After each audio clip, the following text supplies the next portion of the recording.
शेतकरी बंधूंनो, मी पेरू बागायतदार किरण शेवाळे आणि आज आपली रेड डायमंड पेरूची लागवड होत आहे.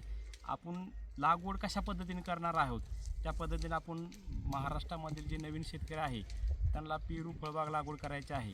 अशा शेतकऱ्यांना लागवडीबद्दल माहिती असावी ह्याबद्दल आम्ही ज्या पद्धतीने लागवड करतो त्या पद्धतीने आज आपण व्हिडिओ बनणार आहे. साधारण आपण हे 10 लिटर पाणी घेतलं आहे, त्याच्यामध्ये आपण 10 मिली विल्लम प्राईम आपण प्रत्येक एका बकेटमध्ये 10 मिलीप्रमाणे विल्लम प्राईम टाकून त्या ठिकाणी आपण असं पूर्ण त्याला मिक्स करून घेणार आहे. आणि कारण की विल्लम प्राईम जे आहे हे निमॅटोड येऊ नाही, म्हणजे पेरूमध्ये सगळ्यात जो मोठा जो प्रॉब्लेम असेल हा निमॅटोडचा आहे. त्यासाठी आपण निमॅटोड येऊ नये म्हणून त्याचं आधीच प्रोव्हिजन करणार आहेत. साधारण आता ही रेड डायमंड झाड आहे, प्रत्येक झाड आपण ह्या पद्धतीने त्याला पूर्ण पाण्यामध्ये असं ओलं करून त्या ठिकाणी आपण त्या जागेवर पूर्ण लावणार आहे. साधारण आपण त्या ठिकाणी साधारण 1 फुटाचा खड्डा केला आहे, त्याच्यामध्ये शेणखत आणि सुपर आपण त्याच्यामध्ये ह्युमिक ॲसिड, त्याच्यामुळे बायर कंपनीचं रिझल्ट आणि आपण हे जे आहे 10-26-26 आणि हे सुपर दाणेदार ह्या प्रत्येक झाडाला आपण 1 मूठ हे सगळं त्यामध्ये मिक्स करून ह्या अशा पद्धतीने पूर्ण मिक्स करून घेतलं आहे. आणि मिक्स केल्यानंतर आपण प्रत्येक झाडाला 1 मूठ प्रमाणे आपण त्या ठिकाणी पूर्ण त्याला ह्या ठिकाणी आपण लावलं आहे.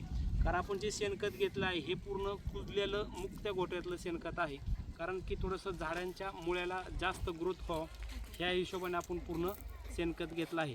ह्या पद्धतीने अशी पिशवी काढून ज्या ठिकाणी आपण हे सगळं जे मिक्स केलेलं जे खत आहे ह्या पूर्ण असं मातीत मिक्स करून घेणार आहेत. आणि मातीत मिक्स केल्यानंतर ज्या शेजाऱ्याची जर ड्रीप आहे, ड्रीपच्या शेजारी आपण असा 1 फुटाचा खड्डा केला आहे आणि त्या पद्धतीने आपण जे काही खत आपण टाकलं आहे हे पूर्ण सगळं असं पूर्ण ह्या पद्धतीने आपण पूर्ण झाकून घेणार आहे. आणि आपलं जे कलम आहे कलमाच्या खालीपर्यंतच आपण पूर्ण हे अशी पूर्ण लागवड करायची आहे. आणि आपलं असं जी लागवड झाली ज्याप्रमाणे आपलं जे ड्रीप आहे हे ड्रीप आपण चालू करून त्या ठिकाणी आपण पूर्ण त्याला पाणी द्यायचं आहे. ह्या पद्धतीने लागवड करण्याची पूर्ण बेसिकमध्ये ही लागवड करत असतो. ज्या कोणाला शेतकऱ्याला आणि पेरूची नवीन लागवड करायची आहे, कारण रेड डायमंड जी व्हरायटी आहे ही पेरूमधले लेटेस्टमधली व्हरायटी आहे आणि त्याच्यामध्ये रेट बी चांगले आहेत आणि त्यात जास्त पैसे बी होतात.